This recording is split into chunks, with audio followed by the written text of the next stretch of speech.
Hello viewers, আশা করি সবাই ভালো আছো। সবার প্রস্তুতি জোর কদমে চলছে। আজকে একটা ছোট্ট ভিডিও আনছি, যে বিষয় সেটা হলো মিসলেনিয়াস মেন্স 2023-এর এক্সাম আগামী 31শে আগস্ট।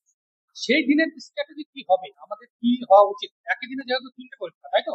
তিনটে পরীক্ষা, ফার্স্ট হাফে আছে পেপার অন, ফার্স্ট সেশনে পেপার অন ইংলিশ সবার জন্য 9টা থেকে 10:30 অব্দি, তারপরে 1 ঘন্টা গ্যাপ, তারপরে 11:30 থেকে 1টা অব্দি হচ্ছে পেপার টু, বেঙ্গলি, হিন্দি বা উর্দু, নেপালি বা সাঁওতালি, যার যেটা মাতৃভাষা। তারপর পেপার থ্রি, আবার 1.5 ঘন্টা গ্যাপ দিয়ে 2:30 থেকে 5টা অবধি। মানে তোমার সকাল 9টা থেকে 5টা অবধি তোমাকে ওই এক্সাম সেন্টারের আশেপাশে বা এক্সাম সেন্টারে তোমাকে এনগেজ থাকতে হবে। এক্সাম সেন্টারে তোমাকে এনগেজ থাকতে হবে। তিনটে এক্সাম, এত গুরুত্বপূর্ণ তিনটে এক্সাম, সমস্ত কিছু বাধা পেরিয়ে, সমস্ত মানসিক চাপ, প্রস্তুতির খামতি, সবকিছু বাধা পেরিয়ে তোমাকে সেই দিন তোমাকে জয়ী হয়ে আসতে হবে। তো কি কি স্ট্র্যাটেজি আমাদের হওয়া উচিত ওই দিনের জন্য? রিভিশন এই কদিনে আর তো মাত্র 10 দিন সময় আছে, আর 2-4 দিন তুমি নতুন কোনো বিষয় যদি জানা থাকে 2-4 দিনের মধ্যে জেনে নাও। বাকি যে শেষ এক সপ্তাহ থাকবে বা 5-6 দিন, শেষ সেই কদিন যেন শুধু রিভিশন হয়, ঠিক আছে? সেই দিনের স্ট্র্যাটেজি কি হবে সেটা নিয়ে আমি বলবো। তার আগে যেটা লেখা আছে অ্যাডমিট কার্ডে, যেগুলো নিয়ে যাওয়া একবার ম্যান্ডেটরি, আমার যেগুলো মনে হয়েছে, 2 কপি ফটো, দুটো ফটো অবশ্যই নিবে, আর তার সঙ্গে একটা আইডি কার্ড, প্যান কার্ড বা আধার কার্ড বা ভোটার কার্ড। আর ওখানে দেখবে লেখা আছে 10 মিনিট আগে তোমাকে পৌঁছাতে হবে। মানে প্রথম সেশনের আগে 8টা 50, সেকেন্ড সেশন হলে 11টা 20, থার্ড সেশনে 2টো 20 আগে তোমাকে এক্সাম হলে পৌঁছতে হবে, এটা লেখা আছে। এটা ভেরি ভেরি ইম্পর্টেন্ট, কারণ 9টার সময় এক্সাম, 9টার সময় এক্সাম, তাই না? 9টার সময় যেহেতু এক্সাম, তোমাকে 8টা 50 ওখানে পৌঁছাতে হবে। তার মানে তোমাকে রুম থেকে বা বাড়ি থেকে কখন বেরোতে হবে সেই রকম ভাবে তুমি অ্যাডভান্স টাইম নিয়ে বেরোবে। আধ ঘন্টা তোমার, আধ ঘন্টা আগে যদি তুমি পুরোপুরি এক্সাম হলের সেন্টারের সামনে পৌঁছে যাও, সেটা 1 ঘন্টা আগে হলে আরো ভালো হয়, 40 মিনিট 50 মিনিট আগে হলে আরো ভালো হয়। তাহলে ওই টেনশনটা কাজ করবে। তুমি যদি দেখা গেলো বেরোলে 15 মিনিট আগে পৌঁছালে, কিন্তু তোমার মাথার অবচেতন মনে একটা টেনশন তোমার কাজ করবে যে পৌঁছাতে পারবো তো আমি।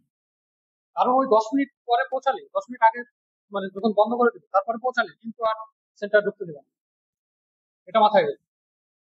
এইরকম ভাবে আমার অনেক পরিচিত আছে, তারা ডব্লিউবিসিএস এর একটা পেপার দিতে পারেনি, তাদের পুরো পরীক্ষাটা দেওয়াই বেকার হয়ে গেছে। মানে ফার্স্ট প্রথম দিনই পৌঁছাতে দেরি হয়ে গেছিল, তারপরে তাকে প্রথম পরীক্ষা হলে আর বসতে দিল না, তারপরে পরীক্ষাগুলো বসলো, কিন্তু সে আলটিমেটলি মেরিট লিস্টে কি আর স্থান পাবে?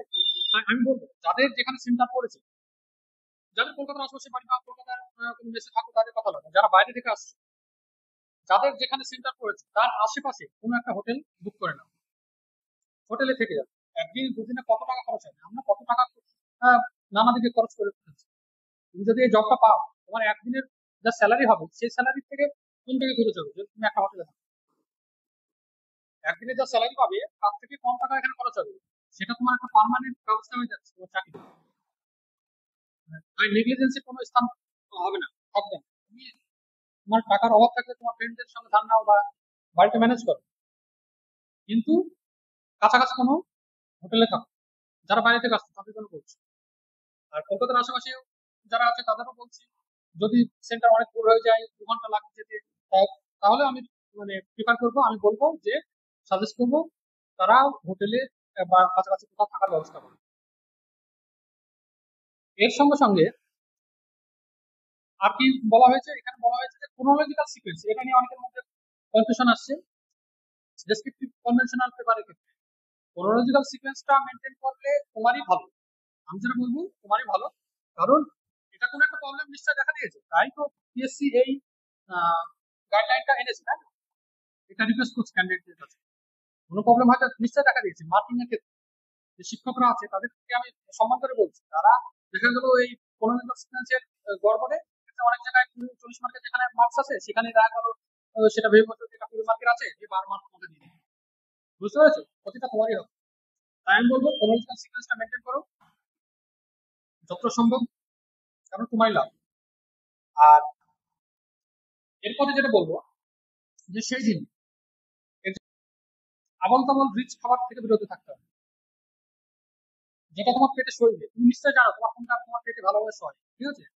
তো যেটা তোমার পেটে সইবে, যেটা মানে হেলদি খাবার, যারা বাড়ি থেকে যাবে তারা তো মায়ের হাতে রান্না খেয়ে যাবে, হালকা খাবে, মানে অল্প করে খাবে, ঠিক আছে? খুব বেশি খাওয়া দাওয়া করে তখন পেটে গন্ডগোল বাঁধে। এটা একটা পরামর্শ রইলো। আর আমি বলবো প্যারাসিটামল 650 দুটো সঙ্গে নিই, বা গ্যাসের ওষুধ আর প্যারাসিটামল 650 দুটো করে নিই। কারণ এখন ভাইরাল ফিভার আসছে, ঠিক আছে? কার কখন কি সমস্যা দেখা দেবে, এখন তোমার গোটা দিন থাকতে হবে, ঠিক আছে? তোমার যদি জ্বর চলে আসে বা কিছু চলে ইয়ে হয়ে যায়, প্রবলেম হয়ে যায়, কেউ, সবাই নিজে নিজের কাজে ব্যস্ত, কেউ সাহায্য করতে আসবে না। আমি এর ভুক্তভোগী, তার জন্য তোমাদের রিকোয়েস্ট করছি। এই সুযোগ তো বারবার আসবে না। অনেক হাজার হাজার পরীক্ষার্থীদের পিছনে ফেলে তোমরা এই স্তরে এসেছো। সেদিনকার পরীক্ষা লেখার ক্ষেত্রে বলবো যে তুমি সময়ে স্লটে ভাগ করে নাও। 1 ঘন্টা 1.5 ঘন্টা করে পরীক্ষা, তো তুমি 1.5 ঘন্টাকে মানে 90 মিনিট হচ্ছে, 90 মিনিটটা তুমি 80 মিনিট ধরে নাও। 5 মিনিট তোমার কোশ্চেন করতে সময় লাগবে, 5 মিনিট তোমার খাতায় সিগনেচার করতে সময় লাগবে, বা তুমি যদি বাইরে যাও, মানে টয়লেটে যাও, সেখানে 5 মিনিট লাগবে।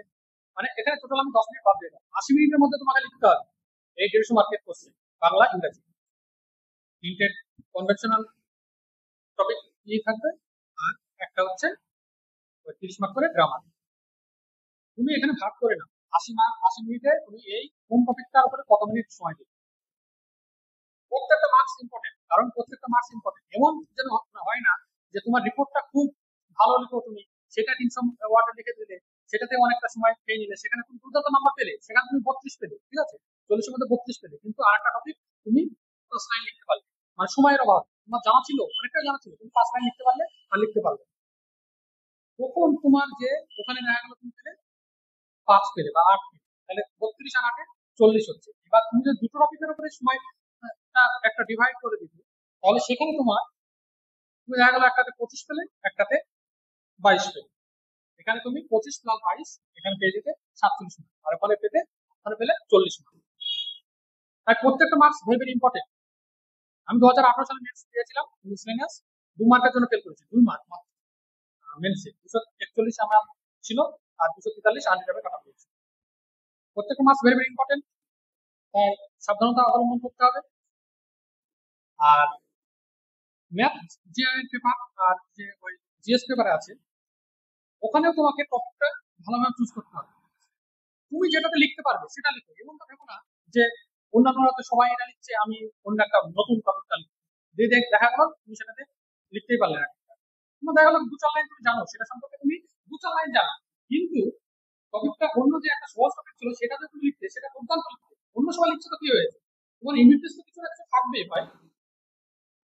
তাই আমি বলবো যেটা তোমার তোমার ফেভারিট টপিক সেটা লিখে নাও। যে সবাই লিখে, তোমার ইউনিট টেস্ট তো থাকবে। আর ম্যাথ ম্যাথের পোর্শন থেকে বলবো যে স্টেপ জাম্পটা একটু কম করতে হবে।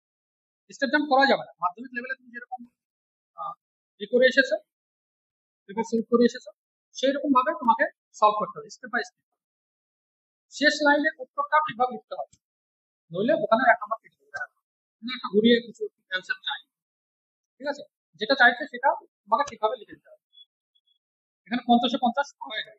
আমি 49 পেয়েছিলাম, 1 মার্ক। ওই আমার একটা কোশ্চেন এসেছিল এরকম, যে শেষ লাইনের একটা লাইন আমি লিখেছিলাম, ভুলে গেছি, তো এটা লাইন বাই লাইন লিখতে।